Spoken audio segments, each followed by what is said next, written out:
नमस्कार और जय हिंद दोस्तों, मैं रवि शर्मा आप लोगों का स्वागत करता हूं डेली डिफेंस डायलॉग के आज के हमारे सेशन में।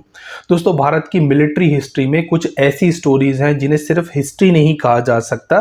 ये स्टोरीज हैं करेज की, सेक्रीफाइस की, उस डिटर्मिनेशन की जिसने देश को मुश्किल से मुश्किल सिचुएशन में भी मजबूती के साथ खड़ा रखा। एक ऐसी ही कहानी है इंडियन एयरफोर्स की स्क्वाड्रन नंबर 17 यानी कि गोल्डन एरोज की, जिसको लेकर के रिसेंटली एक सीरीज नेटफ्लिक्स पर रिलीज हुई है जिसका नाम है ऑपरेशन सफेद सागर। ऑपरेशन सफेद सागर यानी कि इंडियन एयरफोर्स का कारगिल वॉर के दौरान किया गया ऑपरेशन। तो इस ऑपरेशन में इस स्क्वाड्रन नंबर 17 के रोल के बारे में ये पूरी सीरीज बनाई गई है। वैसे तो इंडियन एयरफोर्स की हिस्ट्री में बहुत सारी स्क्वाड्रन्स हैं जिन्होंने अपना नाम स्वर्णिम अक्षरों में इतिहास में दर्ज कराया है, जैसे कि squadron number 2, squadron number 7, squadron number 21। But ये जो स्क्वाड्रन है यानी कि स्क्वाड्रन नंबर 17, ये एक ऐसी फाइटर स्क्वाड्रन है जिसने इंडियन एयरफोर्स के इतिहास में एक अलग पहचान बनाई है।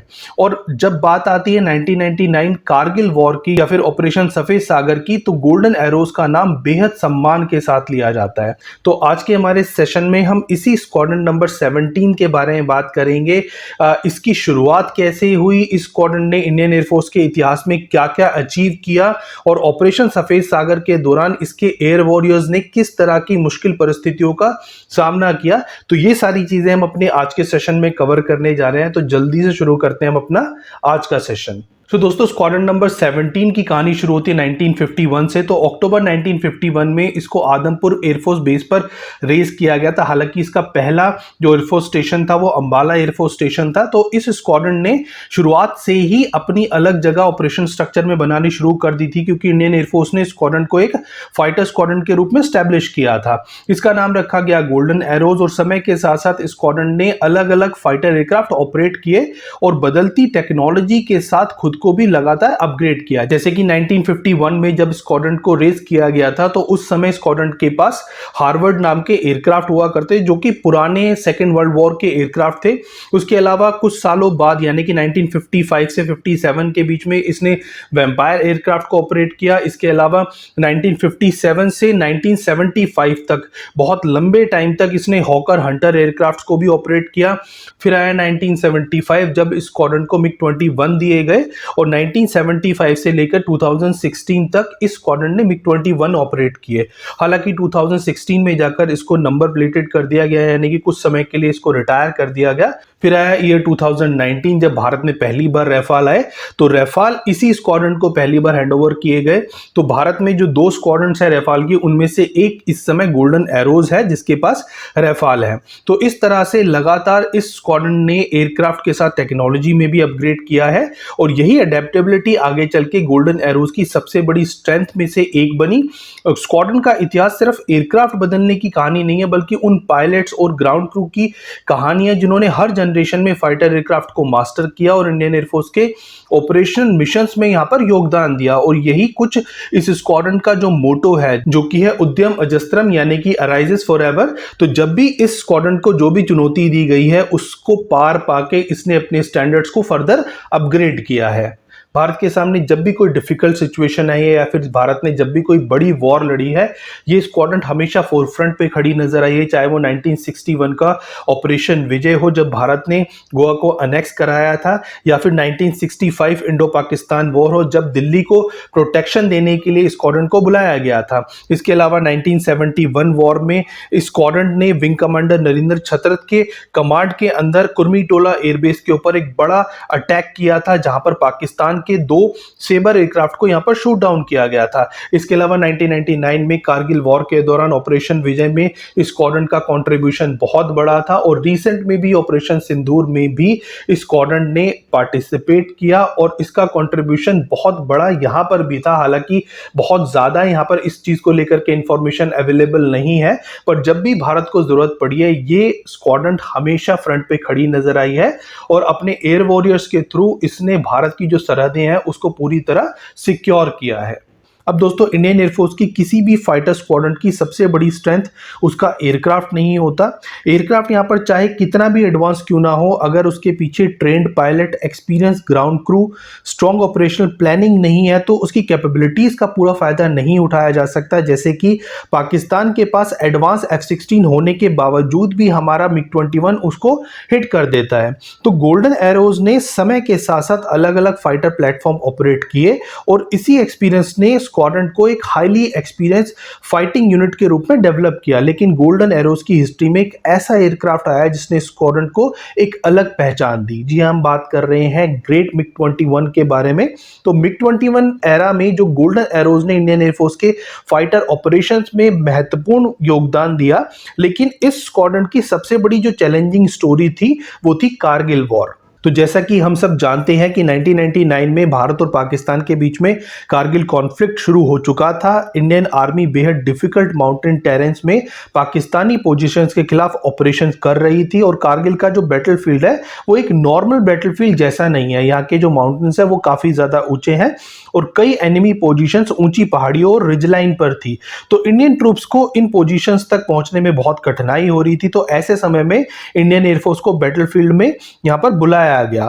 तो इसी के साथ शुरू हुआ ऑपरेशन सफेद सागर। अब आप इमेजिन कीजिए कि आप एक फाइटर एयरक्राफ्ट में थाउजेंड ऑफ फीट के ऑल्टीट्यूड पर उड़ रहे हैं और नीचे काफी बड़े बड़े ऊंचे ऊंचे माउंटेन्स है और सामने आपके एनिमी पोजीशंस है और आपको ऐसे टारगेट पर स्ट्राइक करनी है जो बेहद डिफिकल्ट माउंटेन टेरेंस में मौजूद है।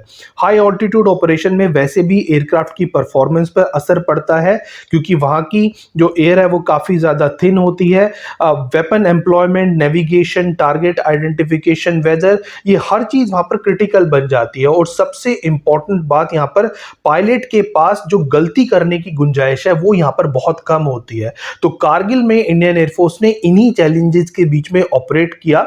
वैसे तो कोई भी नॉर्मल एयरफोर्स इस टेरेन पर ऑपरेट नहीं कर सकती थी, ये नियरली इम्पॉसिबल था और इसी कैलकुलेशन के चलते पाकिस्तान ने इस कारगिल वॉर को शुरू किया था कि यहाँ पर ना भारत की सेना और ना भारत की वायुसेना ऑपरेट कर सकती है क्योंकि दुनिया में आज से पहले यानी कि 1999 से पहले कभी भी किसी भी एयरफोर्स ने इस हाइट पर ऑपरेट नहीं किया था। बट गोल्डन एरोज के जो पायलट ने उन्होंने इस चैलेंजिंग एनवायरनमेंट में भी अपने मिशंस को पूरा किया। सो स्क्वाड्रन नंबर 17 को यहाँ पर ऑपरेशन सफेद सागर में शुरुआत में एक फाइटर रिकॉन्सेंस स्क्वाड्रन की तरह इंडक्ट किया गया था जिसने काफी सारे स्पेशलाइज रिकॉन्सेंस मिशंस यहाँ पर कंडक्ट किए जहाँ पर एनिमी की क्रिटिकल पोजीशंस, उनके बंकर्स, उनके संघर्ष को यहाँ पर फिल्म किया गया इस स्क्वाड्रन के थ्रू। पर बाद में इस स्क्वाड्रन के हेड यानी कि विंग कमांडर BS धनोआ जो कि उस समय के इस स्क्वाड्रन के हेड थे और बाद में इंडियन एयरफोर्स के भी हेड बने, उन्होंने यहाँ पर वॉलंटियर किया इस स्क्वाड्रन के लिए कि वो स्ट्राइकिंग रोल को भी यहाँ पर परफॉर्म कर सकते हैं और इस पूरे रोल को निभाने के लिए उन्होंने एक पूरा रैपिड ट्रांसफॉर्मेशन किया जिसको करने में किसी भी स्क्वाड्रन को महीनों का वक्त लग सकता है क्योंकि यहाँ पर काफी सारे मेजर ऑपरेशन ओवरहॉल्स हुए जैसे कि एयरक्राफ्ट रिकॉन्फ़िगरेशन। तो जितने भी जेट्स थे उन सब पर उस समय कैमरेज थे तो उनको यहाँ पर रिकॉन्फ़िगर किया गया टू कैरी अनगाइडेड म्यूनिशन जो कि नॉर्मली डम बॉम्ब्स होते हैं क्योंकि यहाँ पर ग्राउंड अटैक करना था तो उसके लिए यहाँ पर डम बॉम्ब म्यूनिशन को इस एयरक्राफ्ट के साथ कैरी कराया गया। इसके अलावा यहाँ पर इंटेंसिव ट्रेनिंग क्योंकि कोई भी स्क्वाड्रन जो कि इस तरह की ट्रेनिंग करती है उसको सेवरल मंथ्स लग सकते हैं इस तरह की बॉम्बिंग ड्रिल्स के लिए। और यहाँ पर जो बॉम्बिंग ड्रिल्स थी वो कश्मीर में ही 10,000 फीट की हाइट पर एक तोशा मैदान जगह है बडगाम रीजन में जो कि कश्मीर से लगभग 25 किलोमीटर की डिस्टेंस पर है। वहां पर ये ट्रेनिंग की गई जो कि कुछ दिनों में ही कंप्लीट कर ली गई। इसके अलावा इस स्क्वाड्रन ने यहाँ पर हाई रिस्क नाइट लो फ्लाइंग स्ट्राइक्स और लो वैली बॉम्बिंग रेट्स को यहाँ पर कंडक्ट किया जो कि इस टेरेन में जहां पर जो डिस्टेंस है माउंटेन्स का वो बहुत ज्यादा है और कभी कभी केवल 1 किलोमीटर का ही डिस्टेंस रह जाता है और ऐसे एरिया में जहां पर रात के समय ऑपरेट करना नियरली इम्पॉसिबल था। तो इस इम्पॉसिबल को यहाँ पर इस स्क्वाड्रन ने पॉसिबल बनाया। तो इस तरह से स्क्वाड्रन ने सिर्फ यहाँ पर टेक्नोलॉजी को ही टेस्ट नहीं किया बल्कि अपने पायलट्स की स्किल, एक्सपीरियंस और उनके करेज को भी यहाँ पर टेस्ट किया।